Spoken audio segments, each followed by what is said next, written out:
Episode 3 की शुरुआत में हमने देखा कि लैला एक फैमिली फ्रेंड की मदद से इजिप्ट जाने फेक पासपोर्ट बना रही थी। लैला की ओरिजिन कंट्री इजिप्ट है और वो 10 साल बाद पहली बार अपने घर वापस जा रही थी। जो लोग नहीं जानते, लैला के कैरेक्टर प्ले करने वाली ये एक्ट्रेस भी हाफ इजिप्शियन है। यही हमें दो और बातें पता चली कि लैला ब्लैक मार्केट से एंटीक चीजें चुराकर उन्हें वापस उनके ओरिजिनल ओनर के पास पहुंचाती थी, और दूसरा कि लैला के पापा एक आर्कियोलॉजिस्ट थे जो किसी मिशन के दौरान रेगिस्तान में मारे गए।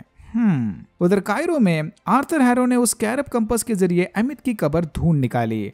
मार्क भी यहाँ आर्थर की तलाश में एक लीड का पीछा कर रहा था, बट इसके यहाँ पहुंचने से पहले ही आर्थर के आदमियों ने उस खबरी को मार डाला। बस फिर क्या था, मार्क ने उन लोकल इजिप्शियन गुंडों की कुटाई शुरू कर दी ताकि वो इनसे आर्थर हैरो की लोकेशन जान सके। एक लंबे क्लोज कॉम्बैट फाइट सीक्वेंस के बाद मार्क की बॉडी पर फिर से स्टीवन ने कब्जा कर लिया। स्टीवन उन गुंडों को सही सलामत वापस भेजकर खुद भी कायरो से भागने की कोशिश में था, बट एन मोमेंट पर मार्क ने कंट्रोल वापस ले लिया। मार्क ने फिर से उन गुंडों को ढूंढकर पूछताछ शुरू कर दी। रिफ्लेक्शंस में कैद स्टीवन की पर्सनैलिटी बार बार मार्क को डिस्ट्रैक्ट कर रही थी, और इसी मौके का फायदा उठाकर आर्थर के आदमियों ने मार्क के सर पर हमला कर दिया। होश आने पर मार्क ने देखा कि उसने 3 में से 2 गुंडों को मार दिया था, अब बस एक बच्चा जिंदा बचा है। सरप्राइजिंगली इस खून खराबे के बारे में ना तो मार्क को कुछ याद था और ना ही स्टीवन को, यानी ये कांड मार्क की थर्ड पर्सनैलिटी ने किया होगा, मे बी जेक लॉकले। फिलहाल ये सब सोचने का टाइम नहीं था। कॉन्चू के कहने पर मार्क उस बच्चे को पहाड़ी से नीचे लटका कर हैरो के बारे में पूछताछ करने लगा, बट ये बंदा एमिट का कट्टर सपोर्टर निकला। मार्क को आर्थर हैरो की लोकेशन बताने के बजाय इसने अपनी जान की कुर्बानी दे दी। मार्क को लगता है कि हैरो को रोकने इन्हें दूसरे गॉड्स की मदद लेनी चाहिए। अनफॉर्चुनेटली कॉन्चू की बाकी गॉड्स के साथ जरा भी नहीं बनती। द एनियट का ध्यान अपनी ओर खींचने कॉन्चू को कोई बड़ा कांड करना होगा, बट अगर गॉड्स को ज्यादा गुस्सा आ गया तो वो कॉन्चू को पत्थर में कैद कर देंगे। तो जरा सोच समझ के, क्योंकि अगर कॉन्चू कैद हो गया तो मार्क भी अपने पावर्स खो देगा। गॉड्स का अटेंशन लेने कॉन्चू दिन दहाड़े सूरज ग्रहण ले आया। ये देखते ही द एनियट ने फौरन इमरजेंसी मीटिंग बुलवा ली। द एनियट के अवतार सारी दुनिया में फैले हुए थे। ऐसे अर्जेंट मीटिंग का बुलावा आते ही उन अवतार्स के सामने एक पोर्टल ओपन हो जाता था। मार्क के सामने भी ऐसा ही एक पोर्टल खुला जो इसे सीधा the great pyramid of Giza के अंदर ले जाएगा। मार्क को मिलाकर इस मीटिंग को अटेंड करने टोटल 6 अवतार आए थे। हैथोर के अवतार ने हमें ऐसे भी हिंट्स दिए कि शायद जमाने के दिनों में कॉन्चू और हैथोर के बीच चक्कर चला था। कॉन्चू के शो ऑफ और मनमानी की वजह से गॉड्स उसे ऑलरेडी एक बार बैनिश कर चुके थे, बट ये खुलेआम आसमान के साथ छेड़खानी करना लिमिट को क्रॉस कर रहा है। अगर कॉन्चू ने फिर से ऐसा कोई इंस्टेंट मारा तो वो उसे सीधा पत्थर में कैद कर देंगे। बाकी के गॉड्स ह्यूमंस के बीच अंडरकवर रहकर बस उनकी करतूतों पर नजर रखा करते थे। इंसानों ने उनको पूजना छोड़ दिया था, तो इन गॉड्स ने भी इंसानों के बारे में सोचना छोड़ दिया।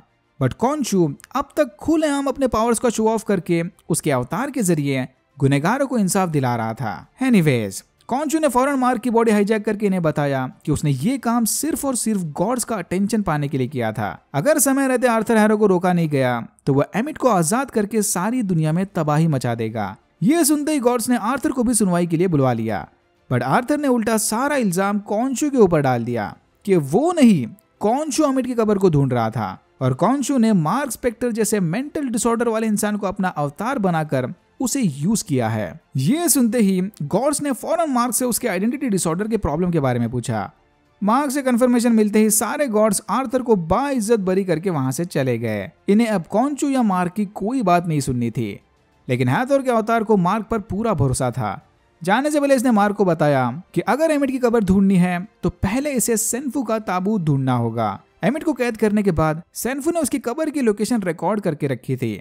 सेन्फू का ताबूत हाल ही में ब्लैक मार्केट में बिका था, तो शायद मार्क को वहां से कोई लीड मिल सकती है। इसी ब्लैक मार्केट डीलर को ढूंढते वक्त मार्क की मुलाकात लैला से हुई, जो यहाँ मार्क को ढूंढते हुए आई थी। लकीली वो डीलर लैला का पुराना दोस्त कम दुश्मन एंटोर मॉर्ग्राट है। इनके बीच मैड्रिपुर में कोई सीन हुआ था, उसके बाद से ये आज पहली बार मिल रहे थे।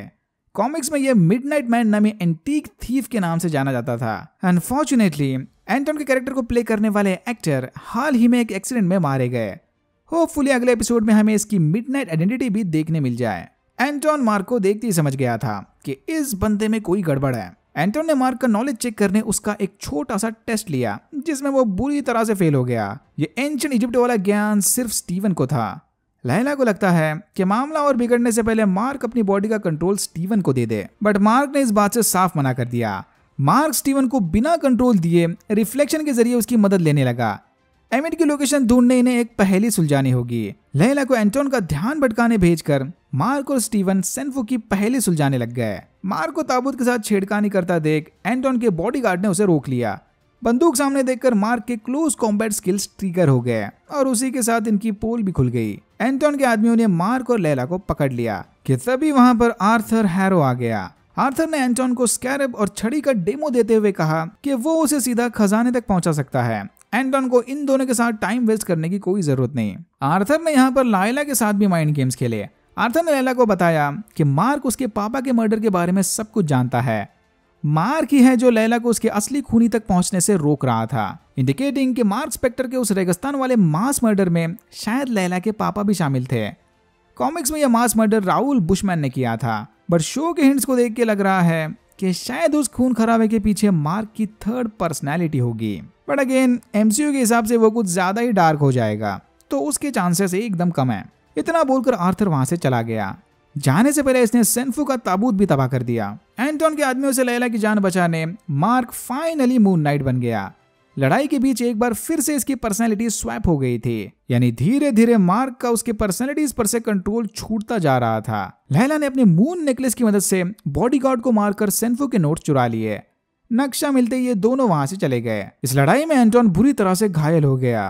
रास्ते में लैला मार्क से अपने पापा की मौत के बारे में पूछताछ करने लगी, बट मार्क के पास फिलहाल इस सब के लिए टाइम नहीं था। इन्हें जल्द से जल्द एमिट की कब्र ढूंढनी होगी। इस नक्शे की पहेली को सुलझाने इन्हें स्टीवन की मदद चाहिए। फिर मार्क ने ना चाहते हुए भी स्टीवन को अपने बॉडी का कंट्रोल दे दिया। बॉडी वापस मिलते ही स्टीवन ने मिनटों में पहेली सुलझा ली। रेगिस्तान में कोई लैंडमार्क्स ना होने की वजह से एंशिएंट इजिप्शियन सूरज और तारों की मदद से रास्ता ढूंढते थे, यानी मैप पर बने स्टार्स को पिन पॉइंट करके ये एमिट की कब्र ढूंढ सकते हैं। सुनने में तो काफी आसान लग रहा है, बट प्रॉब्लम ये था कि सेन्फू ने यह मैप 2000 साल पहले बनाया था। उस वक्त अर्थ गैलेक्सी के अलग कोने में थी। आज और हजारों साल पहले का स्टार कॉन्स्टलेशन मैच नहीं करने वाला। अगर इन्हें एग्जैक्ट लोकेशन ढूंढनी है तो 2000 साल पहले का स्टार कॉन्स्टलेशन देखना होगा। लकीली कॉन्शू को वो रात अच्छे से याद है। फिर कॉन्शू स्टीवन एके मिस्टर नाइट के साथ मिलकर आसमान और स्टार्स को 2000 साल पीछे ले गया। लायला ने फटाफट अपना टैबलेट उठाकर कॉन्स्टलेशन को स्कैन करके एमिट की लोकेशन ढूंढ ली। कॉन्शू के इस कांड के बाद बाकी गॉड्स ने उसे पत्थर में कैद कर लिया। जाने से पहले कॉन्शू ने स्टीवन को बताया कि वो मार्क को उसे आजाद करने भेज दे।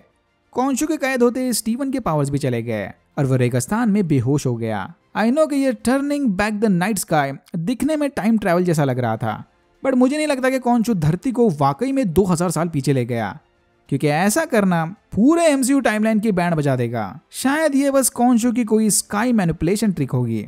कॉन्शू को फाइनल गुड बाय बोलने आर्थर उसकी मूर्ति से मिलने चला गया। आर्थर ने कॉन्शू से वादा किया कि वो एमिट को आजाद करके अपने मिशन को पूरा करके रहेगा और आगे जो भी होगा उसका जिम्मेदार कॉन्शू है, क्योंकि इसी ने आर्थर को अपना अवतार बनाकर उसे अंदर से तोड़ दिया था। और यहाँ होता है एपिसोड 3 खत्म। मुझे लगता है कि अगले एपिसोड में एमिट आजाद होकर मार्क को पागल खाने वाले माइंड लूप में कैद कर देगी, बिल्कुल कॉमिक बुक स्टोरी लाइन की तरह। क्या पता, हो सकता है कि एमिट का ह्यूमन अवतार लायला ही हो। इसीलिए शायद कॉन्शू उसे अपना नेक्स्ट कैंडिडेट बनाने वाला था, ताकि एमिट से पहले वो लायला पर कब्जा कर सके। क्या सही है क्या गलत वो तो आगे ही समझेगा। Alright, that's it for now. अगर आपकी वीडियो अच्छा लगा तो please like share and subscribe for more videos like this. मैंने ऐसे और भी वीडियोस बनाए जिनके लिंक्स आपको डिस्क्रिप्शन बॉक्स में मिल जाएंगे। Thank you very much for watching and I am hoping to see you in my next one.